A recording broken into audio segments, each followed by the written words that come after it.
Hello, everybody. Beating Berry, Storm Chaser, Keystone Prime weather, and we are out in beautiful Preston Park here in Butler Township, Pennsylvania. And this is kind of an oddball thing because it's like we're rolling into a hit, except we're not. This is going to be a video that I didn't anticipate having to make. Let's just put it to you that way. When I got Truck 1, the 2005 Jeep Grand Cherokee Laredo, back in June of last year, and look at what I got. This is a sparkling example of a 2005 Jeep Grand Cherokee Laredo with almost 200,000 miles on it.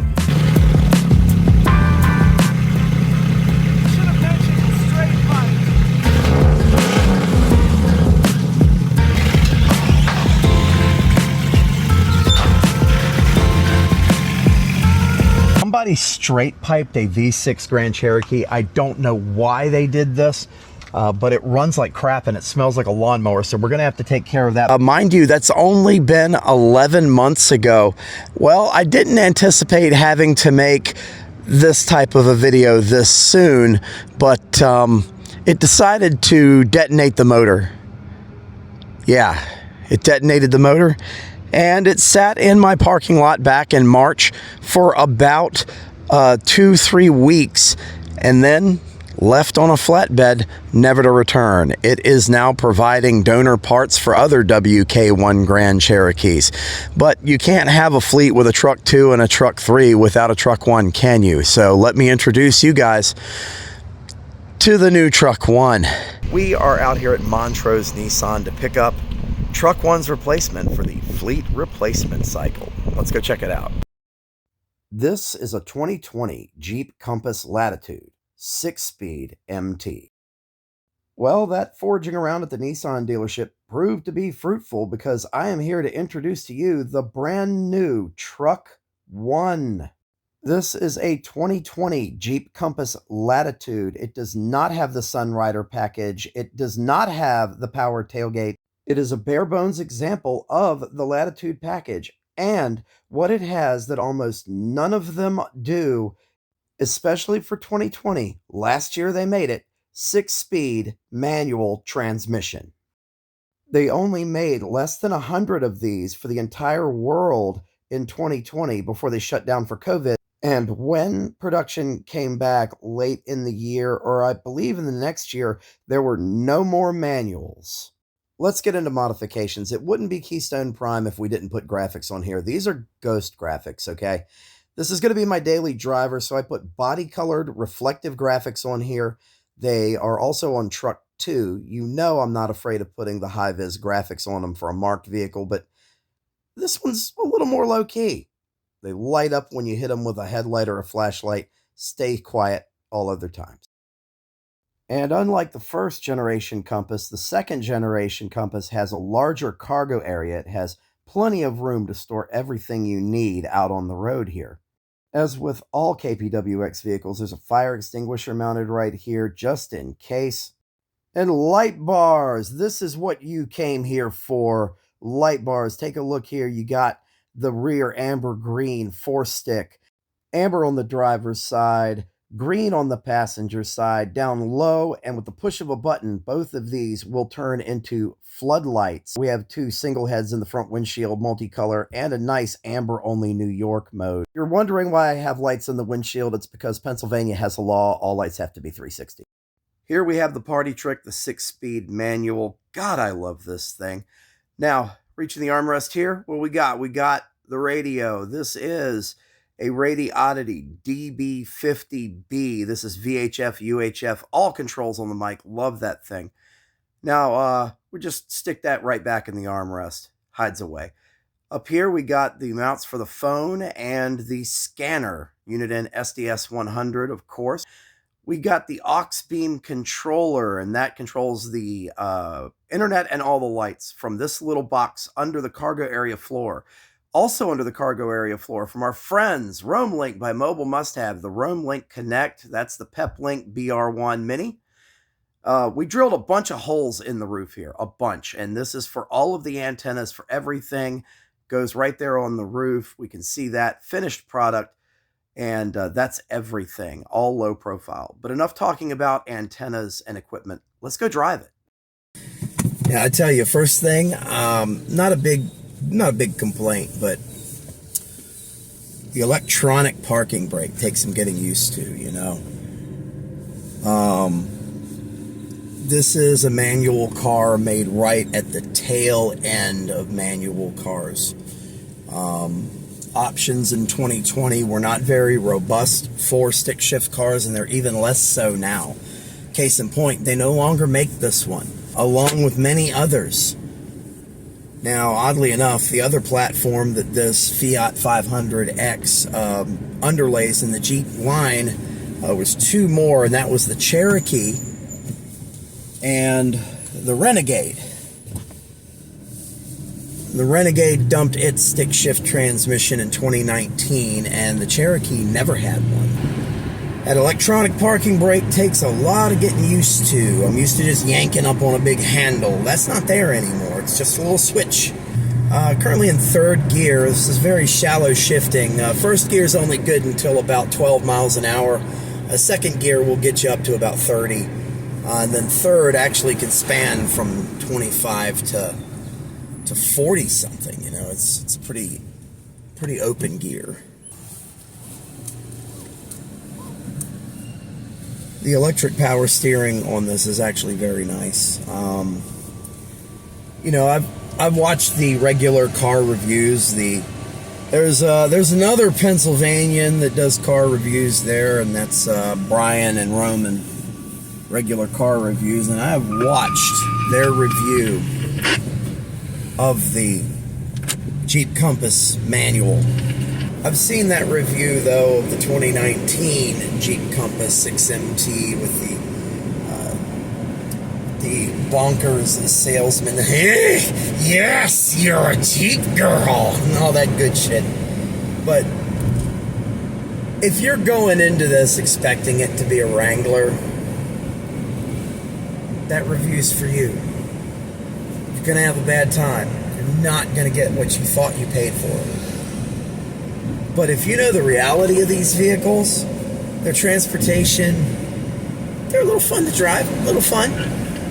They're not a blast. They're not a supercar.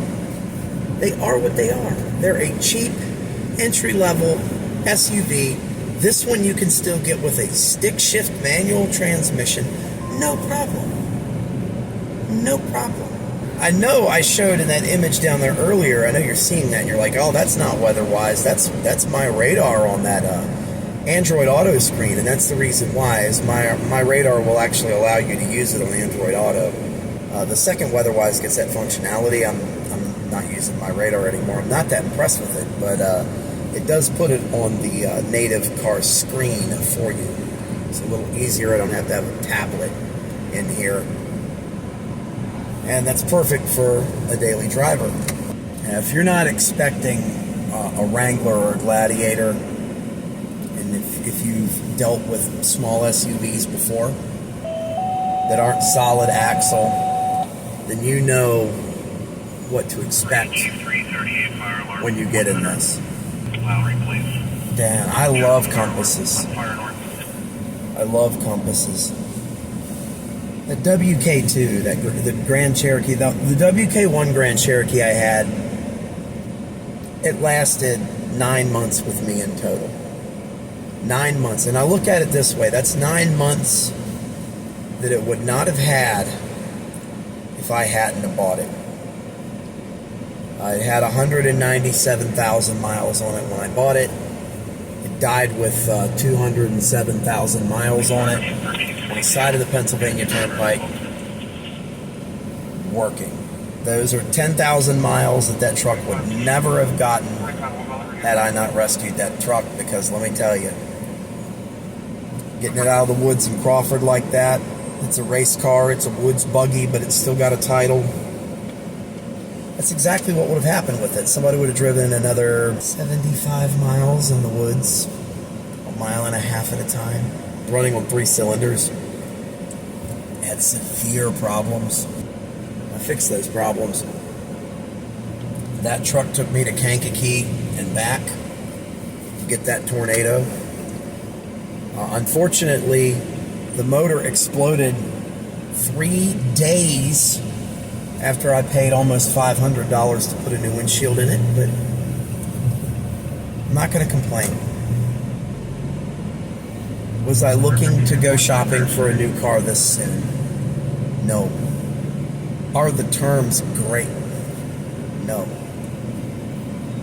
Am I glad I did it? Yes. Because this vehicle only having, it's less than 50,000 miles on this truck. So I'm going to have this truck for a good long time. Good long time. Truck 2? We'll see. I'm going to tell you, never buy a WK2 platform Chrysler product. The problem can be traced back to somebody named Klaus who thought we needed more computer in our computer. And then the half shaft will pop out of that differential and leak.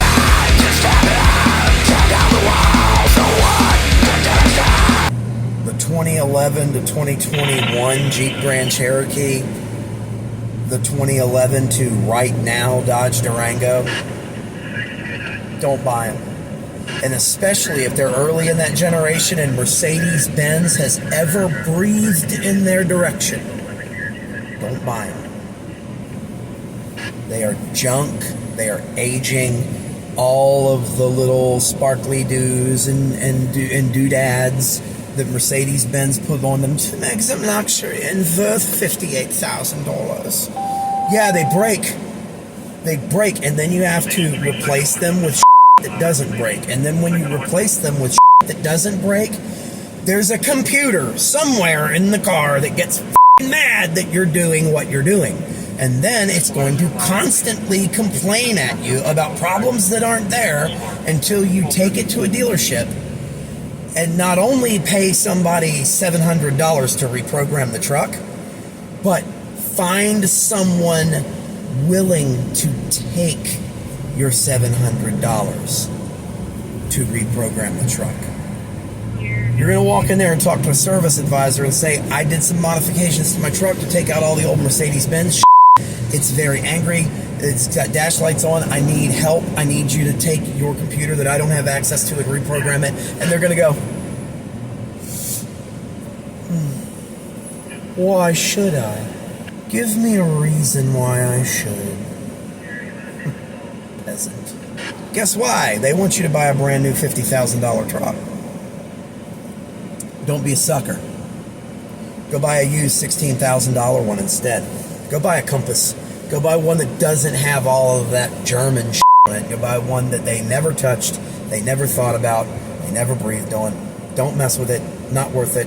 Quadrilift air ride suspension. Nice thought. Not worth it. Self-leveling bi-xenon HID headlights worked beautifully until one burned out. Then the whole system died. Not worth it. Stay away from that crap. Stay away from it. It's not worth it. Contrary to that, trucks 1 and 3, I can't say enough good things about. I can't say enough good things about these two Compasses. And yes, this makes 2 stick shift manual Compasses that I have. I have the 5-speed first generation in truck 3. I have the 6-speed second generation in truck 1. And I love both of them. By the way, this is not a sponsored product. Which it could be. Liquid Death, get at me. And this thing glides between gears. It's so seamless. And the gears actually are also really tall. So you can enter them at different points in the RPM curve and at different speeds and you'll still be okay. Nice ramp up effect in most gears. I don't know what Mr. Regular was talking about. I saw his review and I don't have anything against regular car reviews, don't get me wrong, but the guy was saying it had bad performance, and it's like, all right, let's try to catch up with the school bus, okay? Can I catch the school bus? Let's go! Oh! Catch the school bus. Oh, I missed the shift! Oh, I missed second. Oh, it took forever to catch up with the school bus. Well, of course it did, Brian. You missed your shift. You missed your shift. That's what happens when you miss your shift. You don't get the speedball you wanted. But right now, I'm at a totally legal speed, easily in 5th gear. It took that long. I outran that garbage truck, no problem. Oh, a Chrysler hauling a Subaru? What world is this? That's something you never see.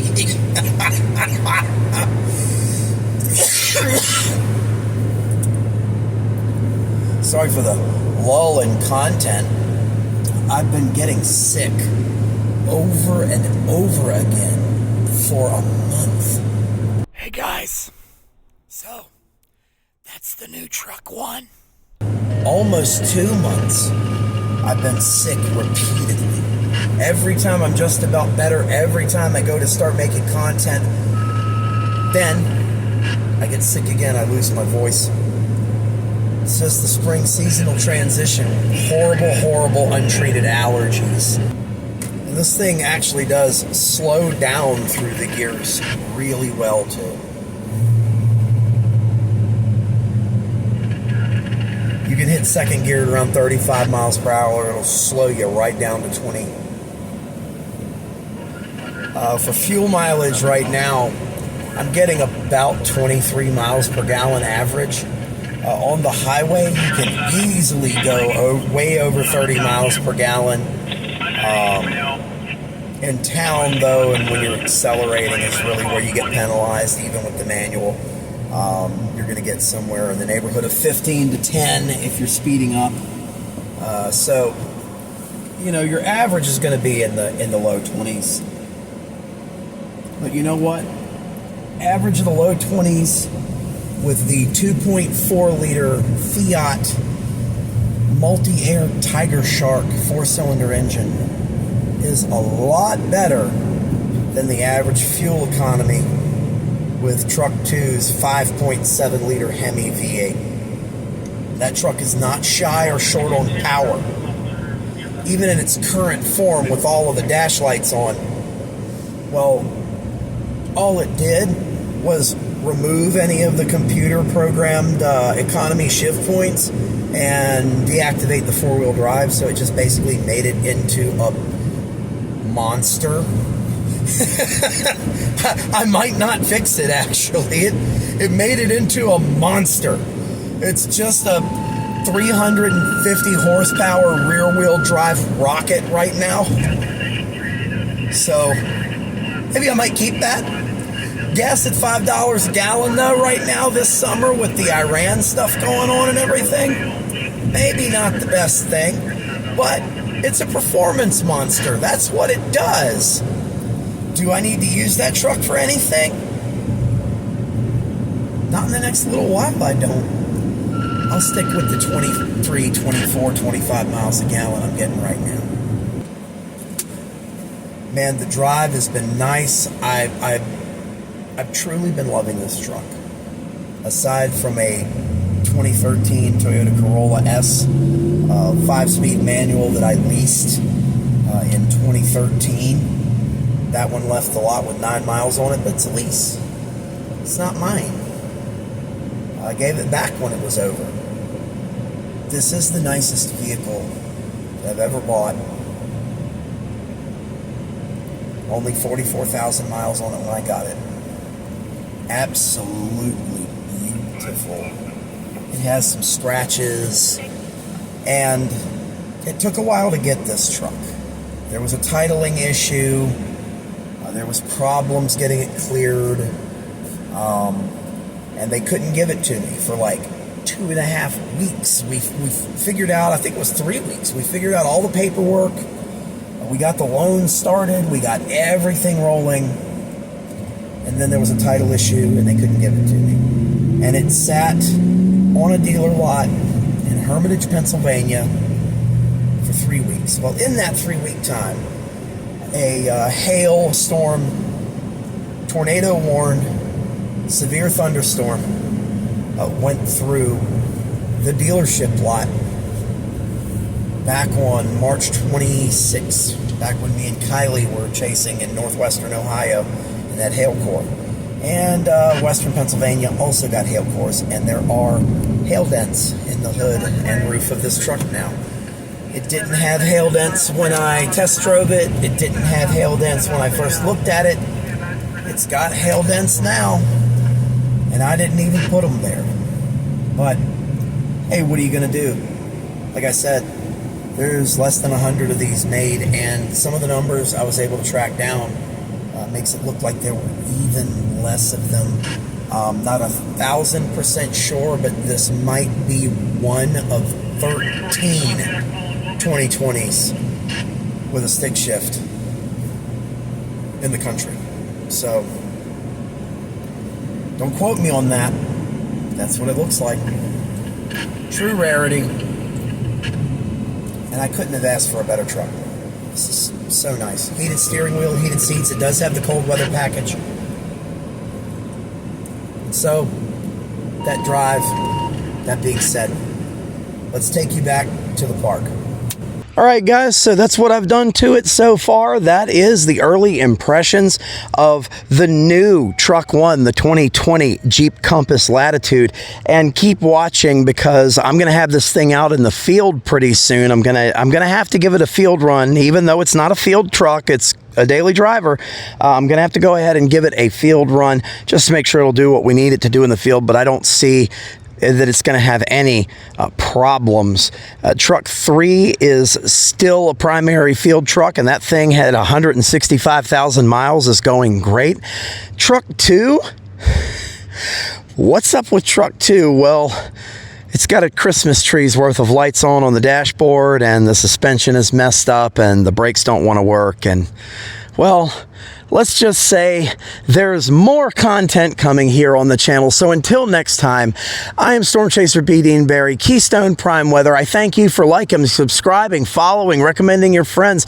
Keep it here on the channel. We're going to have more videos on this truck, more videos on the other 2 trucks, and more live streams from the field as the season progresses, even though it's been deceptively calm around here for the past little while. I thank you for watching so much. We'll be back soon. Stick around.